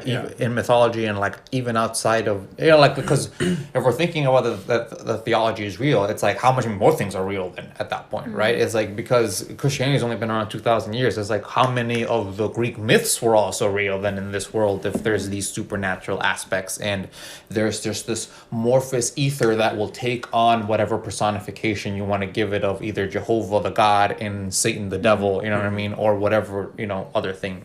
I wonder if that's where we got that, because I know that's a very common like a visual that people get. Because I saw a performance of The Crucible, which is about the Salem witch trials. And there's a lot of dancing naked around fires in that. It's weird because I don't think that there's anything specifically in the Bible that mentions I don't believe covens. I don't believe there's They anything that do even reference mentions witches, sure. Do they? And there is references to witches and people that practice magic and if I'm not mistaken, I might be speaking out of school here, but I think there are actual references to witches and people that practice magic and they're to be shown. Well, I would imagine that in a situation where you have a whole bunch of tiny religions, like they would have to potentially be a whole bunch of shamanistic, like, titlings like that, like who knows what witch really means in whatever language, was I'm actually only said. saying that because I think the context is important when it comes to witches. I'm trying to think of something outside of, and I'm sure there are. I'm trying to think of something outside of the Bible that references witches in the way that we see them in the movie, and I think that is, I think the way that they're framed in the movie is specifically from the Christian ideology standpoint. I don't think that there's any pagan sort of influence there on isn't. this. I mean, at least not in its face. Again, I just thought that it was interesting because that's Right. that was one of the first things that came to my mind. Well, they say in the beginning of the movie that it's or maybe it's the end of the movie, that it's sort of a collection. Yeah, it's like an anthology of a Right. whole bunch of different things, and that apparently people outright said, right? I think there is something like Hans Christian Andersen style, The Witch in the Woods, the lone child being lured in. There's a little bit of Hansel and Gretel there. It seems to me that there are definitely more myths that they're tying into it, but the idea of witches and the way that it's framed in the movie seems to me it comes from the biblical sense. And I don't know the Bible by hand, but I think that is where it's derived from. Yeah, it just really goes. I mean, to me, it just really showcases how having that super duper fatalistic and negatively fatalistic mentality already from the outset, and then mixing it along with isolation and a lot of imagination, can just lead you to a position where there are witches in the woods and there are demons overtaking your goat. It's like. I Well, liked what same. you said during the movie about wishing you could see a version of it without the background noise, because especially talking about the psychosis and the loneliness and what it would feel like to be out there just with your family who is already paranoid. I do think that maybe that feeling would, carry in a lot heavier if it wasn't for all of the background sound. Because originally upon watching it, I really enjoyed the background music because it was so off-putting and it put weight to everything, but I almost wonder if discomfort. there's more weight without it. There's something to be said about that, maybe because we, and you have seen it a little bit too, the sort of fear that comes with a deep silence. For example, that Subnautica game that we've been playing recently, one of the things that terrifies me most about that game is being in silence. It's the idea of, or it's the fear of whatever the next sound is going to be. I don't like it. Yeah. And I don't like the precursor to this either.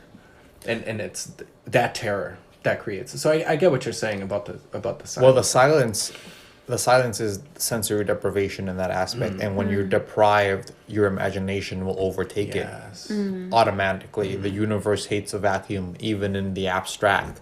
So because of that, it would be very simple to again believe that Thomasin having gone a whole day, because it was already dark by the time that she went and spoke to Black Phillip, right? And this happened in the morning. Yeah. The first thing that happened was all of the rest of her family carnage, died. yeah. And then apparently she did something throughout the whole day. She slept, I thought. Did she? Okay, yeah, she took off her laid clothes, down right? on the table. Okay, and then cool. It was dark. All right, yeah, so which I she, assume was exhaustion. Yeah. which, so that means that either she didn't, but that would contradict the fact that she was inside of that barn but didn't see the witch, you know what I mean, throughout the entire night. No, that was after. She went into the house, leaned down on the table, and slept after she killed her mother. Oh, you Until think that night. she just fell asleep? Yeah. It was like the Stress fatigue, sleep, yeah. like the fatigue of Emotional, the physical fraying of what exhaustion. On the entire okay. night of the witch possibly being in there and the twins disappearing and then waking up to her father being killed is probably... Yeah, and then Okay. having to physically fight Murder her mother, Yeah. Right. Yeah, again, I mean, that lack of people to hear, I mean, to have to speak to, you know what I mean, could just add to her beginning to hear voices inside of her head. Well, and you it's know? really either that or you just die in the woods by yourself. Yeah, because she can't go back to town, because if she goes back to town by herself, right? I'm sure she doesn't even know the way. Yeah, not only that, but even Without a if she horse. did, right, it's like apparently there is already a bit of at least normalcy to the concept of outing women as witches in their Yep. community. They probably wouldn't take her back. That they herself. wouldn't take her back anyways. It'd be like, oh, what did you do here? You know what I mean? Well, there's like weird double standard though to people, women specifically being treated as property. in that ideology too. That she might be accepted just because she's a recently of age young girl, or that just could just of be handed use. off to a family. Right, to a family, yeah. Potentially, yeah. Potentially. It could all depend on her psychological outcome at the end of it all, because who's gonna take in a catatonic girl? Right. You know what I mean? We would- from a banished family who already was like, these people are a piece of... I'm sure that everyone in the plantation was like, thank God we got rid of that fucking guy, because he sounds like a horrible guy. He was probably just a loudmouth the entire time, trying to be like, you're not a real Christian and you're not a real I Christian. really get that impression from the no true Scotsman accusation right away in the beginning of the movie. Is I will not take orders from deceitful Christians or Right. something is what he says. Yeah. And they constantly place blame on their children for things. They never once. On top of that, they Yeah. have no one who will vouch for them, right? It's like no one is there to greet them off. You know what I mean? I didn't see anybody, Yeah, nobody even grimace when they were like bye. You know, like everyone looked really glad. If anything, like however little emote that they actually gave, everyone was like, oh my goodness, yeah, get him out. Yeah, exactly. So glad No- he didn't apologize. nobody goes by, you know what I mean? Like there are never any even instantiations of the fact that there are like friendly visits, you know what I mean? Because you would imagine that, okay, your friend gets banished, right? But they're still your friend, you know, like I'll go like The I'll- one reference he makes is to an Indian trader. Yeah. Whom he gave the cup for. Yeah, but they don't talk about friends at all. But I also think visitors. probably banishment during that time was not a joke, and you probably ran risk of getting banished yourself for colluding yeah. if you were gonna go say goodbye to like everybody. and he hook was a them day up. away, right? So it's like anybody who would go see him, it would be pretty obvious the fact that they're like gone. It's like, the fuck did you go see them for? You know, and like, you're tainted too. You know what I mean? Yeah. You're Yeah. in league with that motherfucker? Get the fuck out of here. Yeah, yeah, seriously. Yeah. Especially when, let's imagine, right, that this is just a bad crop year. Like this was just a terrible year for them to get banished. You know, like, and maybe any other year would have been totally fine. I can only imagine that the same situation is happening in the plantation, and they're like, "Oh, thank goodness we got rid of what? Like, how many people? Did we have? 5 more now? Oh, Lord Almighty! Thank goodness, you know. Yeah, we have no idea what's going on. Not only did we get rid of this big mouth, you know what I mean, and his like uppity This wife. fucking pious piece of shit. Yeah. Get him the fuck out of here. That is one thing that's Suffer us no interesting more. is how much, especially during that opening scene, that he shows you that he is so holier than thou. Oh yeah. remorseless. Yes. Yep. And he maintains a holier than thou kind of air to him for a lot of it, but you watch him be horrible over and over and over again. Until his quote unquote confession. And I think, if anything, again, that really showcases the shortcoming of having such a staunch, you know, non-compromising way of thinking. Being like, well, this is an all-in game, right? So what this trial really is God asking me, hey, are you just going to bitch out right now and like bend over, or are you going to really stick it out for your boy, you know? And it's like, well, obviously, God, I'm about to stick it out. You know what I mean? Like, I think we could safely say that any religious orthodoxy is probably not the best path to truth. Or... I mean, in terms of at least when it comes to those sort of like sacrificial aspects where you're like, I'm willing to take my whole family down, you know what I mean, with me, you know, like it'd be one thing if he was like, you know what, I'm a man of faith and I do not believe in the considerations of this church, but I will also not put my family in grave danger in order for this to occur, you know what I mean, so I'm gonna go out there and I will die, you know what I mean, and hey, if my family happens to not be accepted into the community, they'll end up dying too, but it won't be, you know, on top of my head. Right. At least we'll be favored by God in this exile or whatever it is. Yeah, I don't know. Yeah, I mean, I would, again, right, because he's only thinking about it from the phenomenology of being like, oh shit, well, now I'm Moses. You know what I mean? Like, I'm out here in the desert, and maybe it'll take 40 years for me to find my promised land, but I'm out here, baby. You know? But so they don't even call on really what he did to get himself banished either. Like, maybe he did something that was, you know, because they all believe the same doctrine for the most part. Maybe he did something that was called on as a sin, even if it was something mild, but just because of his pride was like, you're not going to judge me, and he put his whole family in danger that way because he's not going to bring himself to repent in front of all these other people that he thinks are so shitty, you know?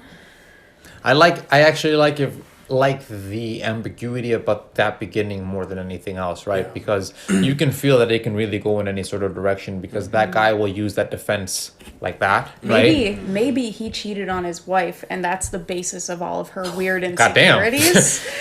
Oof. Well, because she's very weird about that and she has no trust for him whatsoever.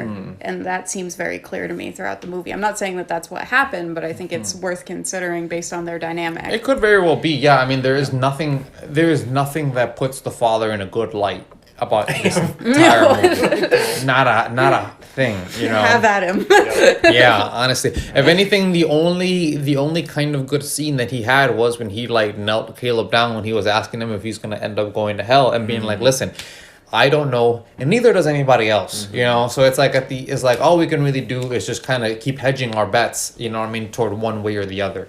And it's like, okay, well, if you're going to live within that phenomenology, I would say that his father did probably the best he could in like that particular consideration of being like, don't worry about what other people really think. It's like, are you actively thinking that you're gonna end up in hell? As like, do you really think your brother ended up in hell? You know what I mean? It's like we don't know, but it's like he also did have that moment where he took off his shirt and he had sick washboard abs, which was pretty nice. I just thought, you know, that's something else he was showcasing, his sick washboard Vanity. abs, so I thought. I disagree, though, with the statement that there's nothing in the movie that sheds him in a good light, because, and maybe this was just my first impressions, or maybe it's the comparison aspect, because the mother is so cruel so often. Very much, yeah. But he seemed to me often, at least on my first watch through of the movie, that he's the more reasonable, more approachable parent, because he seems more inclined to parenting Thomasin, especially, much more than the mother is. He seems to be the bridge of communication between the two of them. Yeah, he sort of took that upon himself, really. Yeah, because he recognized that her treatment of Thomasin was unfair. He knew it. He didn't step in or intervene, but he knew it was unfair. He sort of walked that line of like, look, maybe she is a witch. I'm not going to say it. I'm not going to say he didn't want to fight with anybody. Samuel. I'm not going to say she, But isn't that the better side of it? Because the mother is so much like burn the witch. As soon as she has a suspicion, she's 100% on board and she'll do whatever she thinks she has to. Whereas I think a little bit of a feeling of unsureness there is healthy. It's a speck of doubt. Yeah. I think it just comes from the fact that one of them is a woman and the other one isn't, right? Because it's like, if you're living with this consideration that you are an impure being, right, and all these carnal thoughts that you have are are manifestations of Lucifer itself, right?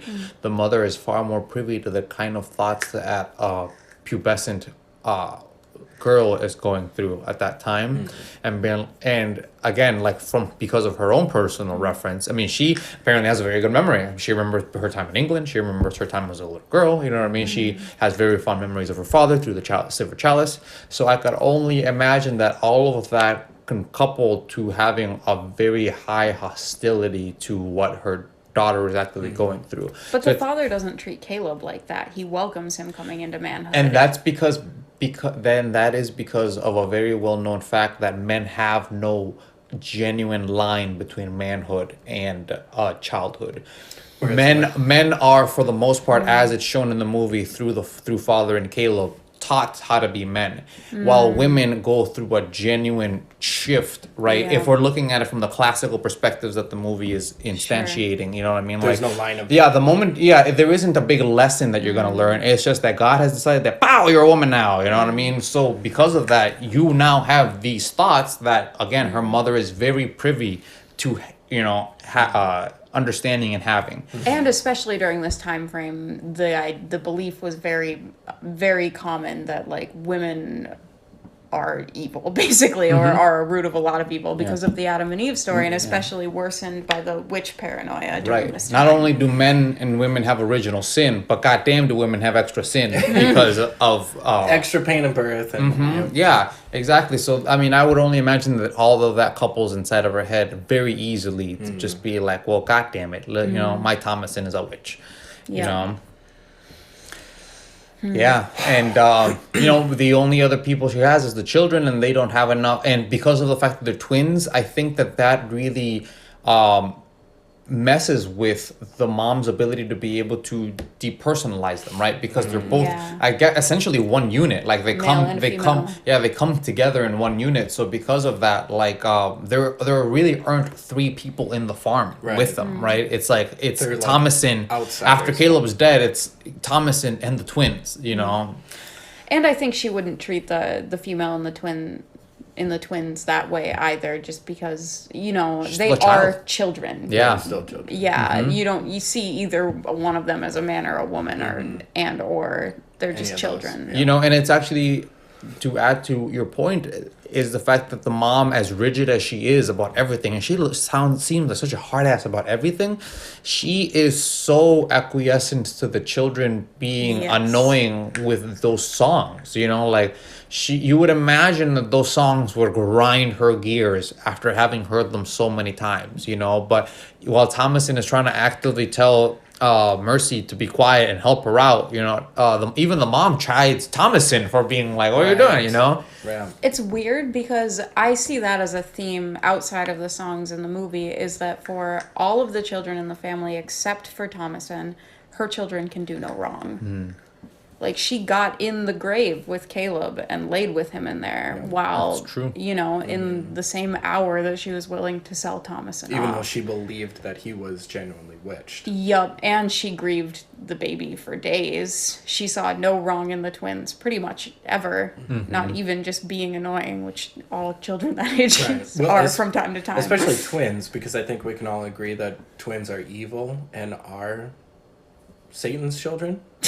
At least within the context of this movie. Like 99% of the twin, right? I mean, again, if anybody wants to go from the supernatural aspect, I will actively always say that the children are the twins are some sort of imps that disappear at the end of the movie because they've completed their, at the very least, influenced. Yeah, they've completed their aspect of, like the culmination of getting this extra witch for Satan. My take of that is that they were taken like the baby, because I think that scene where the female twin is talking to Thomasin and she's afraid when Thomasin is lying about being the witch, to me that's a giveaway that they're just being children and they are not witched, and the fact that they're reactionary in a lot of the ways that they behave. Oh, for sure. And there's no tangible evidence at any point that they're witched. Caleb's the most likely.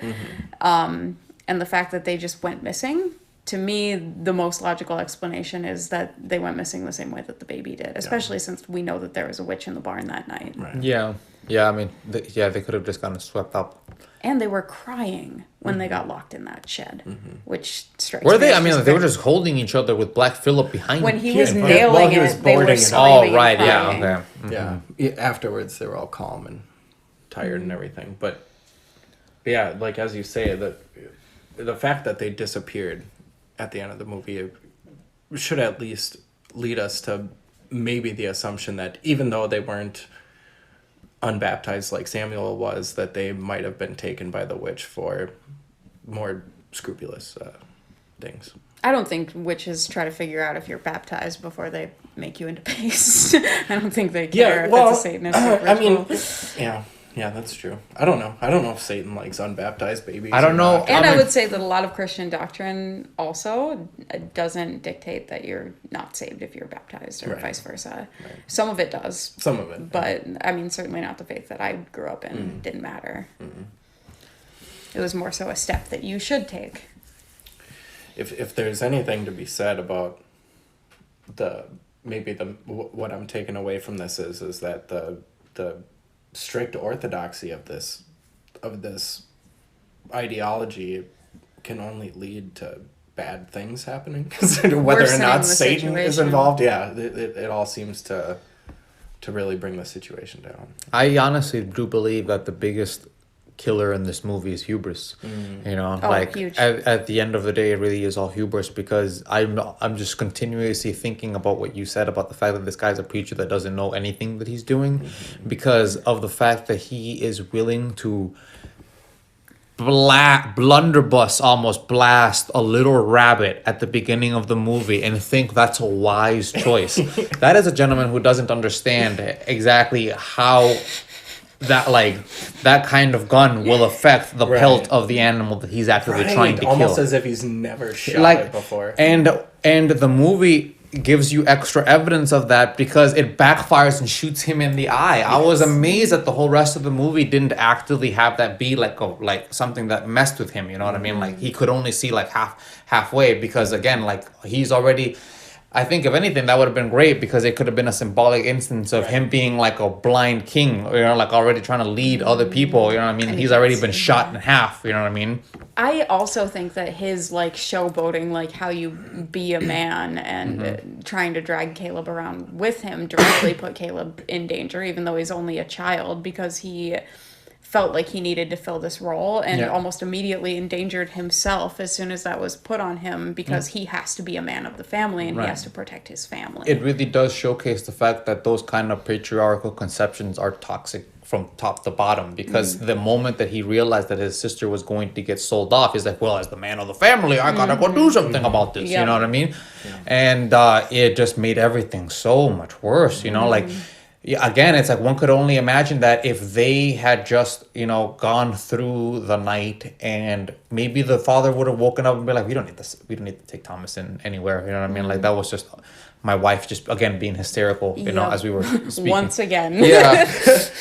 Late at night, she gets weird. I Yeah. don't know. I try I to talk agree her with down. her until she goes to sleep, Yeah. and then And The if next anything- morning, it's fine. And if anything, during the ride, I'm sure Thomasin would have gotten the gumption to mention it, just like she did when they were outside crying during Caleb's situation. Yeah. Anyways, being like, as Ryan being like, okay, like, so what's the truth? You know, like you're trying to scold me on what you believe is the truth, and again, actively showcasing her father's faults of being holier than thou, because he hated the fact that she was actively bringing all of his like mistakes to light, and there were many, you know what I mean, like from the 0 minute all the way to that moment, you know what I mean, like When he called her a bitch, that was the only swear in the entire word that he used.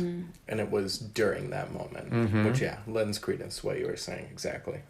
And she was calling on him being a hypocrite, which I think is interesting from this this idea of what a man is that he passed down to Caleb.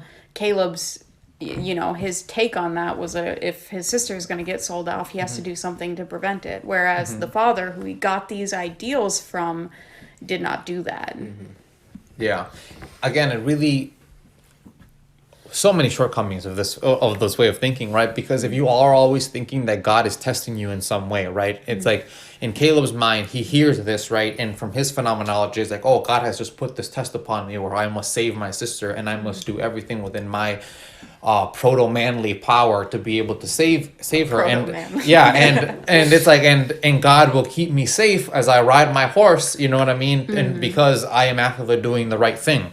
And it's like all of those like all of that superficial confidence, you know, just puts you in a position where you're just going to end up fucked. Right, which and you're not. and the extra shitty part is the fact that if you succeed, you'll always chuck it up to those conceptions already, right? So it's like, Unfortunately. so you always have this strange survivor bias where history again is always made by the victor, and that victor was like, oh yeah, God, my side. You know what I mean? That giant pile of bodies. Well, I mean, contingent to my being Yeah, here. well, you know, Well, and it maybe wouldn't God matter in the wanted long Samuel. run either. If he had managed to somehow tide his family over for a little bit longer, next time they hit hard times, it would have been the same situation. Exactly. Yeah, we're in fact only seeing the fact that they couldn't crack it from the very beginning. Like the moment something bad happened, like they had no means of being able to keep together.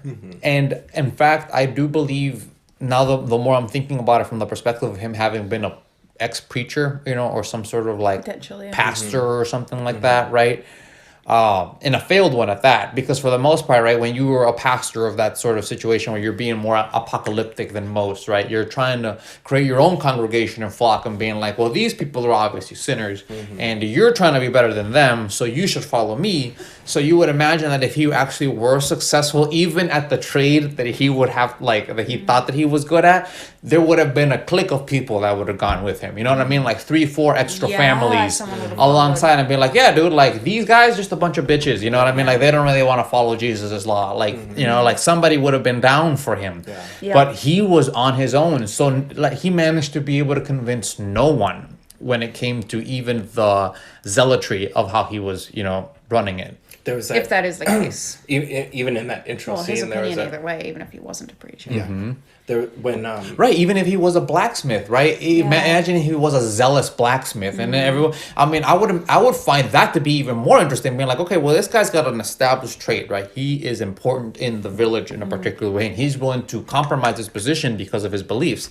You know, like maybe there's something to that. You know, Even Right. then, even if he doesn't work and he stands in front of everybody and he makes a case for why this is an unfair accusation or why he's not going to apologize publicly, Yeah. nobody agrees. Not one person, not one family. It's not a discussion. It's a sentencing. yeah, essentially, yeah, and everyone's okay with it. We're like, well, we're ousting them tonight. Like, I'm not yeah.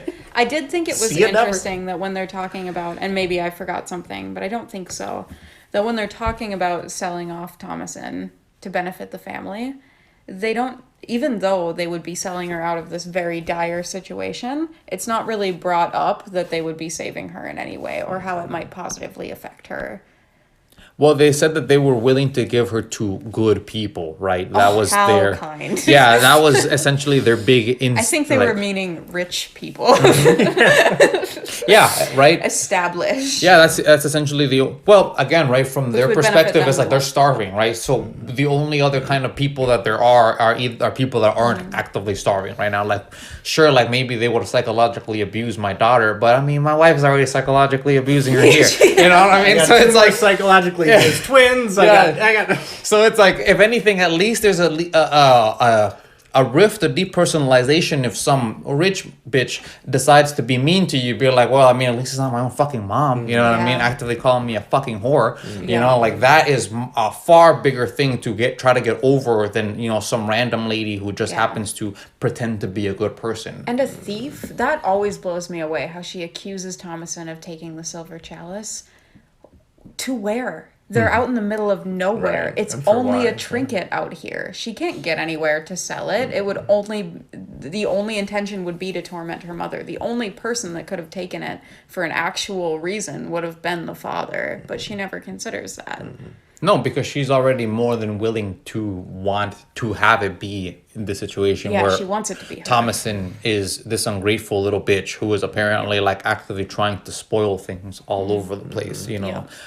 And I mean, having already had that theme inside of your mind, you will look for anything that you can to be able to solidify that Yeah. as a. If you already have negative feelings about one person in the house and then something goes missing. And again, you have no buffers of other people to be able to, you know, smooth out the corners Right. of, you know, of how you feel with between each other, right? It's like, because the nice thing about coming home is the fact that you just have to deal with a whole ton of assholes that you know that you didn't know, and at least here, you know, it's better the devil you know within your own home, you know, and that concept. And in this situation, better the devil you know wasn't the best thing, because that's the only devil you get to know. And that devil ends up overtaking you, you know, either in a supernatural instance or in a psychological way, you know, so. Yeah, I think it's both. I definitely have no doubt that everyone's literally going crazy by the end of the movie if they're still alive. Yeah. Yeah. If anything, it That's actually would showcase the fact that they're really the folly of man kind of thing, right? Where it doesn't really even take that much of a push for everyone to just kind of descend on their own afterward. You know, it's like even just a little inkling of the potentiality that someone's guilty is already sort of leading to everyone else. How do we go about making sure that Thomasin confesses that she is the witch? Scapegoating those problems. Yeah. Yeah, it's like, oh, I'm more than willing to drive out to the village tomorrow and give her to the, like, bring her forth to the, like, oh, hey, guess what, guys? The reason why our family was exiled and the reason why we were going through such bad spirits, my daughter was a witch. Yeah, like, fucking God, dude. Yeah, honestly, obviously she it whispered through, dark auras and said in my mind, and as a result of that, I turned from my fellow brethren. But here I am, you know what I mean? Ready and willing to, like Abraham, give forth my daughter. Oh my God. And allow her to be burned in order for the purification of the rest of the town. And the shitty thing is that one could easily see that scene inside of their head, right? Like, Oh yeah. nothing in the movie keeps that from from potentially having happened aside from Black Phillip ramming him. I mean, he boarded up the 3 remaining of his children outside and went to sleep inside of the house. Like, he allowed whatever happened to his twins, he allowed that to happen. Yeah. Because More pride. He finished having his good cry. Yeah. when potentially His good cry. his good cry, and everybody could have potentially been okay through that night if he had allowed his children to sleep in the house with him and his wife. Yeah. Yep. Well, we've officially spoken more about the movie than the movie actually because it goes long. Yeah. Well, thanks to anybody still listening. Yeah. Honestly. Fantastic of you, really. Yeah, and I think we're gonna cut it short. Hannah, we can only hope that you become more of a regular in our discussions because, as I said, it really helped cut in the dead air. Like, there was essentially none in this Yeah. whole situation. We were able to speak for almost 2 whole hours without pause in any sort of way. And that's exactly what we're hoping to bring to you all, who was willing to listen all the way through. So, yeah. So thanks again. And I don't know, I guess put down in the comments if you're able to listen all the way through. Do you think it was Satan or do you think it was just their mind breaking into pudding? Or do you think it was both? We Yeah. would like to know if you feel Yeah. care to chime in.